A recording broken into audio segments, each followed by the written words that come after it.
Good morning friends. तो चलिए हम आज अपने दूसरे लेक्चर में चलते हैं। जैसा कि हमने अपने पहले लेक्चर में भारत का भौतिक विभाजन के बारे में मैंने इंट्रोडक्शन में बताया था कि भारत के स्थलाकृतियों को कैसे डिवीज़न किया गया 6 भागों में। जैसा कि मैंने बताया था उत्तर का पर्वतीय प्रदेश और गंगा का मैदान और दक्षिणी पठारी क्षेत्र को बताया था, और फिर कोस्टल प्लेन्स को बताया था, मरुस्थलीय प्रदेश को बताया था। तो मैंने बताया था कि नेक्स्ट लेक्चर में हम उसके सब डिवीज़न के बारे में पढ़ेंगे। तो आज हम पहला उत्तर का पर्वतीय प्रदेश के बारे में पढ़ेंगे। हालांकि सबसे बड़ा मिथ होता है कि मतलब कि उत्तर के पर्वतीय प्रदेश या बोले तो हिमालय की उत्पत्ति कैसे है, अगर इंडिया में बोले। हालांकि हिमालय पर्वत है और अगर वर्ल्ड ज्योग्राफी के हिसाब से ज़्यादा कई जगह पर्वतों के निर्माण को इसके 2 बेसिक आधार माने गए हैं। जैसे इसके उत्पत्ति के 2 आधार है, एक है भूसन्निधि सिद्धांत और एक है प्लेट विवर्तनिक सिद्धांत। भूसन्निधि सिद्धांत को इंग्लिश में जियो सिंक्लाइन बोलते हैं और इसको प्लेट टेक्टोनिक सिद्धांत जो बोलते हैं, एक तरीके से बोले तो भूसन्निधि सिद्धांत का मतलब पहले तो ये देखिए कि भूसन्निधि सिद्धांत किसने प्रतिपादन इसका किया था। इसका प्रतिपादन एक अमेरिकी भूवैज्ञानिक थे जिनका नाम हाल और एक डी डाना थे। इन्होंने अप्रेशियन पर्वत पर भूसन्निधि सिद्धांत को इसका प्रतिपादन किया था। एक्चुअल में भूसन्निधि सिद्धांत होता क्या है? भूसन्निधि सिद्धांत एक तरीके से देखें तो ये स्ट्रक्चर अगर ऐसे बनाएं, ये सागर है, ठीक, ये सागर है। होता यह है कि सागर में अवसाद जमे होते हैं, ये अवसाद जमे हैं, अवसाद जमा हुआ है। जब ये नीचे की तरफ या ये बोले इस पे बल ऊपर की तरफ पड़ता है या ऐसे बल इस पे पड़ता है तो ये सिकुड़ना चालू करते हैं, अवसाद फिर ऊपर की तरफ जाते हैं। ये इसकी थ्योरी दी गई थी। हालांकि इस थ्योरी को बाद में प्लेट विवर्तनिक सिद्धांत आया तो इसकी तरह पूरी तरीके से इस चीज को धूमिल कर दिया। हालांकि अब सबसे ज्यादा इंपॉर्टेंस इसको दिया जाता है प्लेट विवर्तनिक सिद्धांत। हम इसी के आधार पे हिमालय की उत्पत्ति को पढ़े गया। तो चलिए हम चलते हैं अपने प्लेट विवर्तनिक सिद्धांत को कैसे, मतलब कि हिमालय की उत्पत्ति हुई एक्चुअली कैसे है। इसमें देखिए हिमालय की उत्पत्ति सबसे बड़ी बात होती है कि पहले हमारा पृथ्वी एक तरीके से बेसिक अगर बताया तो एक तरीके से गेंद की तरह गोला था, और ये धीरे धीरे ये कई अरब कई करोड़ साल पहले, आज से देखा जाए तो 4.7 करोड़ साल पहले की बात है, जब पृथ्वी एक छोटा सा गोला था। उसके बाद उसको जिसको पैंजिया बोला जाता था, उसका विखंडन हुआ गोंडवाना और अंगारा में, मतलब कि डिवाइड हुआ। जैसे कि हम पढ़ेंगे अपनी इंडिया, ये इंडिया के स्ट्रक्चर जो है ये पार्ट हम लोग का, जैसा कि हम जानते हैं कि ये गोंडवाना लैंड का हिस्सा है, ये गोंडवाना, ये हमारे पृथ्वी का, मतलब कि ये हमारे इंडिया का पार्ट नहीं है। ये मान लीजिए डिवाइड किसी अदर कॉन्टिनेंट से डिवाइड होके हमारे ऐसे करते मूव करते यूरेशियन प्लेट से इंडियन प्लेट के टकराव के परिणाम स्वरूप बीच में पहले यहाँ ये हमारा मान लीजिए नॉर्दर्न हेमिस्फीयर, मान लीजिए नॉर्दर्न हेमिस्फीयर बोले या नॉर्दर्न पार्ट है इंडिया का, ठीक है, ये दक्षिण या साउथ पार्ट। बीच में तैतीस सागर हुआ करता था, ठीक, तैतीस सागर। जब ये इंडिया का निचला हिस्सा जब धीरे धीरे, जिसको इसी को बोलते हैं प्लेट विवर्तनिक सिद्धांत, जब धीरे धीरे ये मूव करता चला गया तो ये तैतीस सागर पे वलन पड़ा, वलन इन द सेंस इस पे बल पड़ा, और बीच में जितने भी अवसाद थे, जितने भी, उसके बल के परिणाम स्वरूप या वलन बोले एक तरीके से हमारे हिमालय की उत्पत्ति हुई। इसमें भी कई श्रृंखलाएं हैं। आप पढ़ेंगे कि लद्दाख का एक क्षेत्र जिसको कि एक पॉइंट बोला जाता है, पामीर नॉट बोलते हैं। पामीर नॉट में देखेंगे तो एक हिंदुकुश है, सुलेमान की पहाड़ियां हैं, कैलाश पर्वत है, आप हिमालयन रेंज देखेंगे, और फिर देखेंगे एक लद्दाख में माउंटेन की श्रृंखला गई है। ये एक ऐसा पॉइंट है इंडिया में या लद्दाख में कि मतलब डिफरेंट डायरेक्शन से जो माउंटेन्स आती हैं वो एक ही पॉइंट पे आकर मीट करती हैं, एक पॉइंट पे, इसी को पामीर नॉट बोलते हैं। कभी कभी क्वेश्चन पूछ देता है कि पामीर नॉट क्या है, मतलब कि अलग अलग दिशाओं से माउंटेन जितनी भी श्रृंखलाएं एक जगह पे जाकर मीट करते हैं उसको पामीर नॉट बोला गया है। विवर्तनिक सिद्धांत को डायग्राम के मेथड से पढ़ते हैं कि हिमालय की उत्पत्ति हुई कैसे है। जैसा कि हम सब जानते हैं कि भारतीय उपमहाद्वीप में जो हिमालय अहम स्थान रखता है, मतलब कि हमारे मानसून को भी एक तरीके से अफेक्ट करता है या हमारे जलवायु क्षेत्र को भी एक तरीके से प्रभावित करता है। ये बढ़िया है कि अगर हमारे उत्तर में अगर हिमालय न रहता तो हमारे जो रशिया का क्षेत्र है साइबेरिया में हमारे डायरेक्ट चली जाती, तो उसका एक तरीके से देखा जाए तो इम्पोर्टेंस बहुत है हिमालय का। तो चलिए हम पढ़ते हैं हिमालयन उत्पत्ति को। एक जैसे है, हम लोग के ऊपर देखेंगे नॉर्थ में एक यूरेशियन प्लेट है और हम लोग ये इंडियन प्लेट है। और जैसा कि हम सब जानते हैं कि थ्योरी सुनी हुई है कि बीच में 33 सागर था। यही देखिए डायग्राम है, बाय डायग्राम पढ़िए इस चीज़ों को, अब क्लियर हो गई चीज़। ये यूरेशियन प्लेट है। पहली बार तो क्लियर कि यूरेशियन प्लेट इंडियन प्लेट से बड़ी है, इसलिए हम थोड़ा सा डायग्राम को नीचे बनाए, इंडियन प्लेट नीचे है, यूरेशियन प्लेट ऊपर है, ठीक, और ये 33 सागर है। इसी में ये देखेंगे तो सेडिमेंट डिपॉजिट है, ये सेडिमेंट डिपॉजिट है एक तरीके से, सेडिमेंट या बोले तो अवसाद बोले, डिपॉजिट है। ये है टेथिस सी या टेथिस सागर बोलते हैं। तो ये धीरे धीरे प्लेट विवर्तनिक जब हम पढ़ेंगे, जब हम पढ़ रहे थे कि जैसे कि इंडियन सब कॉन्टिनेंट, ये हमारा इंडिया का माउंटेन, ये इंडिया का मैप जो है ये तो अब है एक तरीके से ये जो मैप देख रहे हैं, लेकिन पहले ये मैप ऐसे नहीं था। ये मैप देखेंगे तो ये पार्ट धीरे धीरे धीरे धीरे मूव करते करते ये जाके इससे टकराया है, तब ये बीच में ही टेथिस सागर था, ये टकराया तब इसका निर्माण हुआ है। तो जैसा हम देख रहे हैं कि यूरेशियन प्लेट और इंडियन प्लेट, यूरेशियन प्लेट और इंडियन प्लेट, यूरेशियन प्लेट ऊपर है और इंडियन प्लेट नीचे है। ये देखिए ये वाला क्षेत्र जो ये टेथिस सागर है, ये देख रहे हैं ना, ये अंदर की तरफ। ये देखिए पहला फिगर है, आपको समझाने के लिए मैंने दोनों फिगर बनाया है। ये पहला फिगर, ये इसके नीचे जाके दर्शा, तो टेथिस सी था, उस पर बल पड़ा तो ये हिमालय का निर्माण हुआ। ये ग्रेटर हिमालय है, मिडिल हिमालय है और शिवालिक ट्रांस हिमालय भी है, जो कि सबसे बड़ा ग्रेटर हिमालय इसमें है। ये जब पास आया तो इसके जितने भी सेडिमेंट डिपॉजिट थे वो सब धीरे धीरे ऊपर की तरफ गया और हिमालय या पर्वत श्रृंखलाओं का निर्माण किया। और कहा जाता था कि ये जो एक तरीके से जो क्रिया है ये आज भी वर्तमान में जारी है। मतलब कि हम लोग सुनते हैं कि माउंटेन एवरेस्ट की हाइट जो है दिन पे दिन बढ़ती जा रही है। बढ़ने का कारण यही है कि ये प्रोसेस जो है, जो सदियों से चला रही है, आज भी वर्तमान में जारी है, आज भी चल रहा है ये।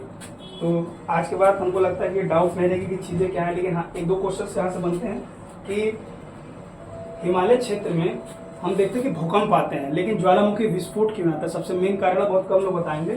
कारण ये है कि यूरेशियन प्लेट इंडियन प्लेट के ऊपर है, ये कारण है। जब ये प्लेट, ये यूरेशियन प्लेट और ये इंडियन प्लेट है, ठीक। अगर कोई ज्वालामुखी पर्वत नीचे होगा भी, हालांकि इस क्षेत्र में भूकंप आते रहते हैं, ये क्षेत्र भूकंप, ये लैंडस्लाइड, ये एरिया प्रॉब इस चीज के लिए, लेकिन कभी आप देखेंगे कि ज्वालामुखी विस्फोट आज तक नहीं हुआ, आज तक कोई सबूत नहीं मिला यहाँ तक। हालांकि हम लोग इंडिया में देखेंगे बैरन और नारकोंडम द्वीप जो है वहाँ पे सुसुप्त ज्वालामुखी है और एक है एक्टिव ज्वालामुखी। कारण इसका मेन ये है क्योंकि ये है यूरेशियन प्लेट और इंडियन प्लेट, ये इतनी मोटी प्लेट है कि अगर कोई लावा विभेदन भी होता है या लावा अगर निकलता है ज्वालामुखी से विस्फोट करके, तो इस इंडियन प्लेट को तो ये पेंट्रेट कर सकता है या छेद सकता है, लेकिन ये यूरेशियन प्लेट को छेद नहीं पाता, जिसके कारण यहाँ पे ज्वालामुखी विस्फोट नहीं देखने को मिलता है। ऐसा नहीं कि है नहीं, होता है लेकिन देखने को नहीं मिलता, यही मेन कारण है। तो क्वेश्चन ऐसे नॉर्मली मेंस के क्वेश्चन में आए थे, मतलब कि क्वेश्चन दे देता है कभी कभी कि इसको डिफाइन करिए कैसे उत्पत्ति हुई। ये क्वेश्चन आते हैं यूपीएससी में से, यूपीपीसीएस के मेंस में। तो चलिए हम इसके बारे में, ये तो खैर देखिए उत्पत्ति, इसकी उत्पत्ति थी। अब हम हिमालय की उत्पत्ति पढ़ेंगे दो तरीके से, एक उत्पत्ति है भूगर्भिक मतलब वर्गीकरण, एक है प्रादेशिक वर्गीकरण। हिमालय का दो तरीके से वर्गीकरण किया जाता है। तो चलिए हम डायग्राम बना लेते हैं, तब तक आप इसका स्क्रीन शॉट ले लीजिए। तो उसको बताने से पहले हम थोड़ा सा इसके बारे में विशेषता बता देते हैं कि हिमालय की विशेषता क्या है। जैसा कि हम देखते हैं कि हिमालय का जो उत्पत्ति हुई है, एक तरीके से हिमालय को युवा वलित पर्वत बोलते हैं। युवा वलित पर्वत मतलब कि एक तरीके से आप देखेंगे तो किसी भी चीज़ को डिवीजन जैसे कि प्राइमरी, सेकेंडरी और टर्सरी और क्वांटिटी में किया जाता है, तो युवा पर्वत या वलित पर्वत बोले। हिमालय एक तरीके से देखें तो युवा वलित पर्वत है, जिसका निर्माण टर्सरी पीरियड में हुआ है। और इसमें इसकी विशेषता यह है कि मतलब ये एक तरीके से देखेंगे तो आप देखेंगे तो अभी आगे पढ़ाएंगे ट्रांस हिमालय और एक पढ़ेंगे ग्रेटर हिमालय, मिडिल हिमालय और शिवालिक। तो ट्रांस हिमालय में हमें कोई फॉसिल्स देखने को नहीं मिलते। कारण इसका ये है कि बहुत ही ठंडा प्रदेश है।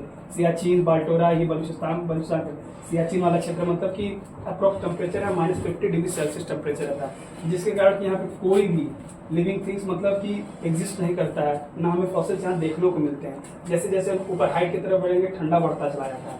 लेकिन हम यही अगर आए हिमालय क्षेत्र के शिवालिक या ग्रेटर या मिडिल हिमालय में, तो हमें फॉसिल्स देखने को मिलते हैं। क्वेश्चन पूछा जाता है कि मतलब इस क्षेत्र में फॉसिल्स मिलते हैं कि नहीं, फॉसिल्स मिलते हैं। टर्सरी पीरियड के जितने भी माउंटेन्स जहाँ भी हैं वहाँ पे फॉसिल्स मिलते हैं। उम्मीद है कि आप लोगों को थोड़ा समझ में आएगा। क्वेश्चन से आप बनते हैं, आप लोग नोट जरूर करिएगा इस चीज़ को। हिमालय का प्रादेशिक वर्गीकरण, हिमालय के प्रादेशिक वर्गीकरण में पहला है पंजाब हिमालय, कुमायूं हिमालय, नेपाल हिमालय और असम हिमालय। कंफ्यूज मत होइए, ये कैसे डिवीजन हुआ। एक तरीके से ये डिवीजन जो है लॉन्गिट्यूडनल डिवीजन है, जो हम लोग किताबों में पढ़ते हैं कि नदियों के बीच का डिवीजन है। मतलब कि आप लोग पढ़ेंगे सिंधु, सतलज, काली, तीस्ता और दिहान के बीच में, जिसको कि इसको पंजाब या कश्मीर हिमालय बोलते हैं, इसको कुमायूं हिमालय, नेपाल हिमालय और असम हिमालय, ये हम पढ़ेंगे। प्रादेशिक वर्गीकरण। हालांकि क्वेश्चन यहाँ से ये बनते हैं कि पंजाब, हिमालय, कुमायूं वाला, नेपाल सबसे ज़्यादा क्षेत्र कौन सा कवर करता है, तो सबसे ज़्यादा क्षेत्र कवर करता है नेपाल हिमालय, जो कि 800 किलोमीटर में फैला हुआ है, क्योंकि उसकी बाउंड्री सबसे लंबी आप देखने को मिलता है। आइए कि हालांकि हम इसको मैप से बता दे रहे हैं, आपको क्लियर हो जाएगा फिर चीज़ें हैं कैसी। कुछ भी पढ़िए लेकिन मैप हमेशा अपने साथ रखिए, क्योंकि ज्योग्राफी मैप के सहारे ही पढ़ी जा सकती है। थ्योरी तो आप पढ़ लेंगे, लेकिन अगर क्वेश्चन मैपिंग का आएगा तो भटक जाएंगे फिर। जैसे कि इंडिया का मैप ये है,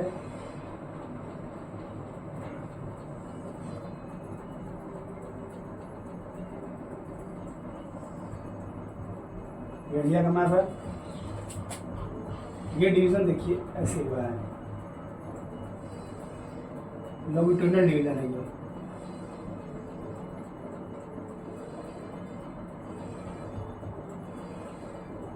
ठीक, ये डिवीजन है।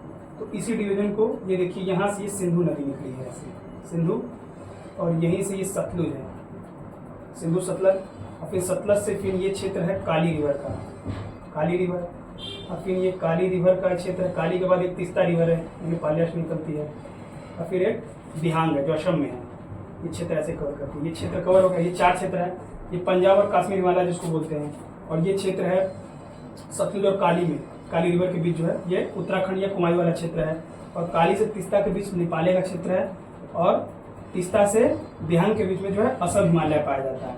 ये चीज़ें क्लियर हुई, एक बार नोट कर लीजिए, स्क्रीनशॉट ले लीजिए इस चीज़ को। क्वेश्चन पूछ देता है कि कौन से माउंटेन्स पाया जाता है, तो इसमें अन्नपूर्णा, धौलावीरा और ये मकालू पहाड़ियाँ पाई जाती हैं। ये पाया जाता है नेपाल में। नेपाल वाला क्षेत्र मैंने बताया आपको कि काली और तीस्ता के बीच वाले क्षेत्र को नेपाल बोलते हैं, और इसी क्षेत्र में पाया जाता है अन्नपूर्णा, धौलावीरा और मकालू पहाड़ियाँ। ये पूछा जाता है किस क्षेत्र से, मतलब किस क्षेत्र में पाया जाता है। और गढ़वाल हिमालय कुमायूं में, तब समझ रहे हैं कि कुमायूं वाला क्षेत्र मतलब कि उत्तराखंड का क्षेत्र है ये, जो कि ये सतलुज और काली रिवर के बीच में है। यहीं पे आपको गढ़वाल हिमालय, अगर आप नीचे आएंगे तो आप दून के बारे में पढ़ते होंगे, देहरादून जैसे जितने भी दून के नाम है सब कुमायूं वाले क्षेत्र में आते हैं। उसके बाद आता है आपका ये असम वाला। असम का सबसे एक होता है सबसे अरुणाचल, नामचा बारा, आप लोगों ने सुना होगा ना, नामचा बारा अरुणाचल प्रदेश में। ये सबसे नॉर्थ ईस्ट की पहाड़ी है जो एग्जिस्ट करती है। हिमालय का सबसे लास्ट विस्तार है इंडिया में, अगर देखा जाए तो नामचा बारा की पहाड़ी अरुणाचल प्रदेश में है। ये ईस्टर्न मोस्ट बाउंड्री मानी जाती है हिमालय विस्तार की। हालांकि ये यहीं से ऐसे घूम गई है, और ये आपके देखेंगे तो अंडमान निकोबार भी एक तरीके से उसी का विस्तार माना जाता है, जो आज के वर्तमान समय में द्वीपीय प्रदेश बोलते हैं, द्वीपीय देश बोलते हैं, देश तो नहीं प्रदेश ही बोलेंगे। तो आइए अब हम इसको पढ़ने के बाद आज पढ़ते हैं भौगोलिक वर्गीकरण।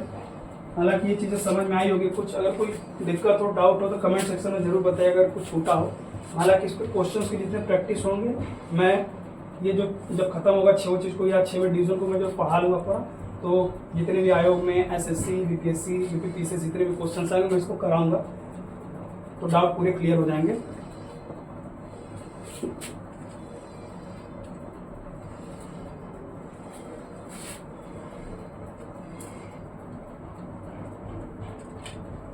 तो आइए हम पढ़ते हैं भूगर्भिक वर्गीकरण। ट्रांस हिमालय, महान हिमालय, मध्य हिमालय और शिवालिक हिमालय। तो फिर हम इंडिया का मैप बना लेते हैं।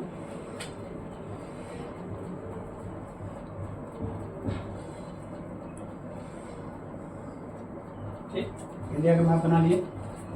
तो देखिए ये ट्रांस हिमालय क्षेत्र है, महान हिमालय जिसको ग्रेटर हिमालय बोलते हैं, मध्य हिमालय, मिडिल हिमालय बोलते हैं, और एक शिवालिक वाला क्षेत्र है। हालांकि मैंने विशेषता में कुछ चीज़ें 2-3 पॉइंट छोड़ दिए, तो मैं आपको बता देता हूँ इसको कि अगर देखा जाए तो हिमालयन विस्तार में या हिमालयन माउंटेन में अगर सबसे पुराना कोई माउंटेन्स है तो ये ग्रेटर हिमालय, जिसको टर्सरी युग में ही सबसे इसको पुराना माना जाता है, जो कि युवा वलित पर्वत में है।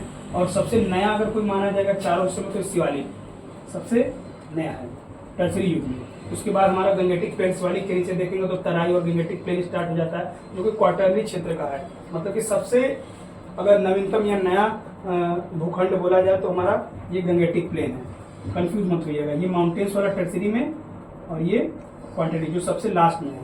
हालांकि क्वेश्चंस बनते हैं मतलब कि भारतीय उपमहाद्वीप में अगर सबसे नया अगर कोई चीज़ देखा जाए कि मतलब अगर सबसे नया स्थलाकृति देखा जाए तो भारतीय मरुस्थली को बोला गया है। हालांकि बहुत कम लोग बताते हैं, ये राजस्थान वाला इलाका है जो कच्छ कहला, इसको सबसे नवीनतम भूआकृति या स्थलाकृति बोला जाता है।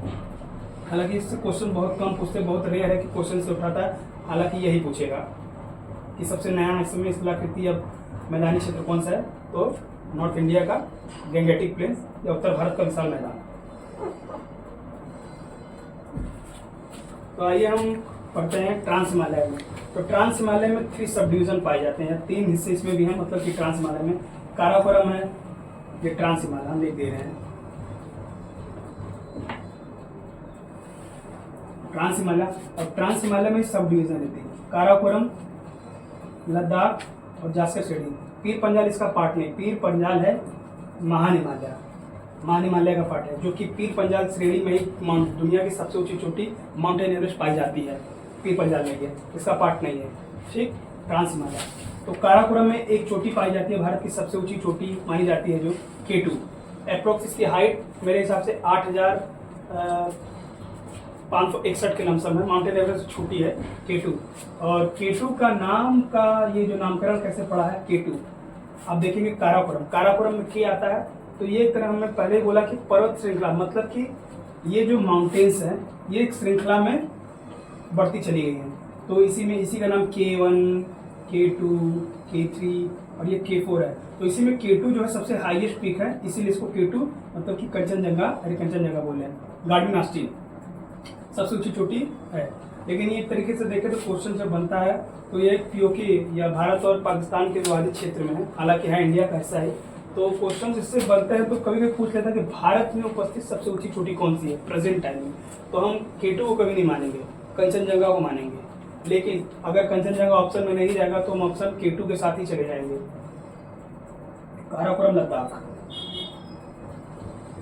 लद्दाख वाला क्षेत्र मतलब कि जम्मू कश्मीर का क्षेत्र है, मतलब कि हल्का सा देखेंगे उत्तर में लद्दाख वाला क्षेत्र है। तो काराकोरम में हमने देखा कि मतलब कि ट्रांस हिमालय में काराकोरम मैं लिख देता हूँ, कंफ्यूज हो जाओगे आप लोग, सॉरी मैं थोड़ा सा मिस्टेक हो गया। जैसे कि काराकोरम श्रेणी में तो K2 माउंटेन है, और ये लद्दाख में राकापोशी पर्वत पाया जाता है, और ये जास्कर में आपको कामेट है। लेकिन मैं इसे लिख के बता देता हूँ, कंफ्यूज मत है आप लोग।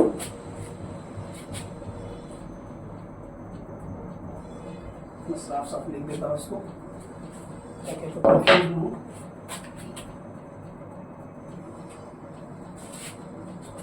ये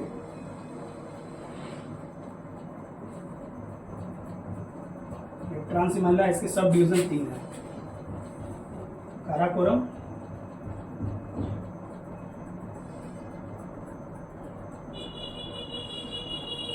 और ये है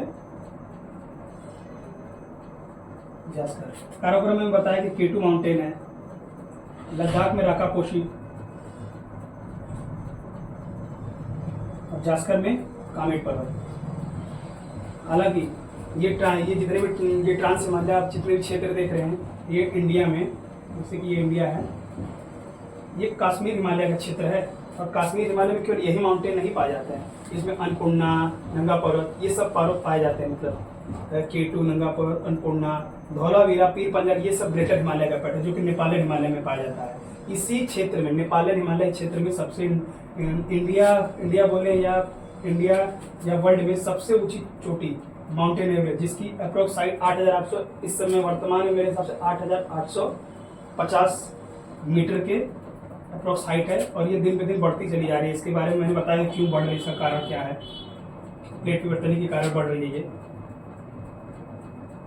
तो आइए हम पढ़ते हैं मध्य हिमालय। मध्य हिमालय मतलब डिवीजन आपने पढ़ा कि ये trans Himalaya, greater Himalaya, middle Himalaya और शिवालिक। तो मध्य हिमालय यहाँ पे आता है, और ये शिवालिक का क्षेत्र, मैंने इन दोनों को कवर किया।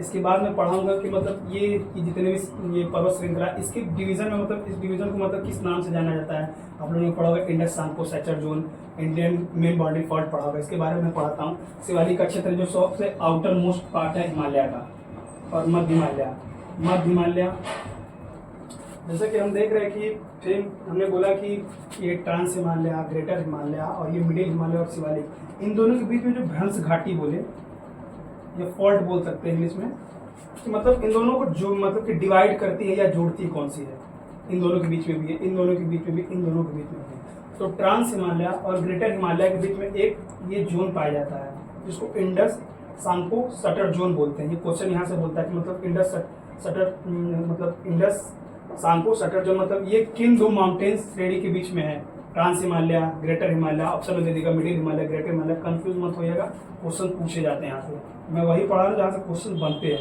हर एग्जाम में। तो ये यहाँ से क्वेश्चन बनते हैं, मतलब ये किस में पाया जाता है।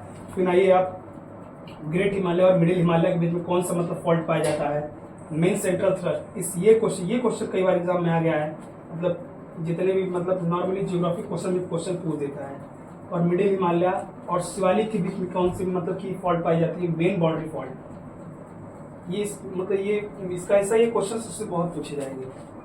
और फिर आएंगे आपको शिवालिक और great plains of north India, इसके बीच में Himalayan front fault. Himalayan front fault इसके लिए बोल रहे हैं क्योंकि इसके बाद माउंटेन्स की श्रेणी जो है ये एक तरीके से आप वेस्ट ईस्ट की तरफ तो देखेंगे, इसका विस्तार होता जाएगा। ये मतलब नॉर्थ ईस्ट तक गई है, अरुणाचल प्रदेश में नामचा बारवा तक जो माउंटेन्स मैंने पढ़ा है आपको। और सिक्किम में केटू है, कंचनजंगा माउंटेन सिक्किम में, इसका विस्तार वेस्ट टू ईस्ट तक जाता है। लेकिन शिवालिक के बाद ये माउंटेन्स की जो श्रृंखला है, शिवालिक एक लास्ट है, मतलब आउटर मोस्ट बाउंड्री है हिमालय की। उसके बाद इसका विस्तार नहीं देखा जाता। उसके बाद देखेंगे तो हिमालय नदी निकलती है, तराई क्षेत्र और ये दून वाला इलाका, जितना भी देखेंगे ये सब देखने को मिलता है आपको। उसके बाद ये देखने को नहीं मिलता है, इसीलिए मतलब यहाँ से क्वेश्चन बनता है great plain of north India. आपको फिर से रिवाइज करा दे रहे हैं। ट्रांस हिमालय और ग्रेटर हिमालय के बीच Indus Tsangpo suture zone, trans Himalaya और ग्रेटर हिमालय के बीच, ग्रेटर हिमालय और मिडिल हिमालय के बीच मेन सेंट्रल थ्रस्ट। ग्रेटर ऐसे याद करिएगा, जीएम के बीच में मेन सेंट्रल थ्रस्ट। और ये मिडिल हिमालय और शिवालिक के बीच में main boundary fault, main boundary fault. आप जितने भी न्यूमोलॉजिकल जितने मतलब जैसे याद कर सकते उसको याद करिएगा। शिवालिक और great plain of north India के बीच में हिमालयन फ्रंट फॉल्ट। हिमालयन इसको याद करना थोड़ा सा आसान है, मतलब शिवालिक के बाद हिमालयन का विस्तार रुक गया है, इसीलिए इसको हिमालयन फ्रंट फॉल्ट बोला गया। इस तरीके से आप याद कर सकते हैं। अब इसके बाद ये चीज़ें खत्म हुई, अब थोड़ा सा हिस्सा इसका बचता है। कुछ माउंटेन्स हैं, मैं अगले लेक्चर थर्ड लेक्चर में आपको बताऊंगा।